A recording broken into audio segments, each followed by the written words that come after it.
ప్రభుత్వం కొలువైన నెల రోజుల్లోనే అభయహస్తం గ్యారంటీల అమలుకు శ్రీకారం.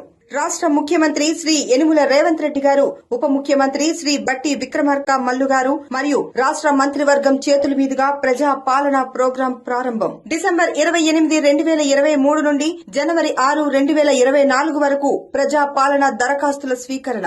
ఈ ప్రజా పాలన దరఖాస్తులో మహాలక్ష్మి, రైతు భరోసా, ఇందిరమ్మ ఇండ్లు, గృహజ్యోతి, చేయూత గ్యారంటీల లబ్ది కొరకు అప్లై చేసుకోవచ్చు. ప్రగతి పదం, సకల జనహితం, మన ప్రజా ప్రభుత్వం.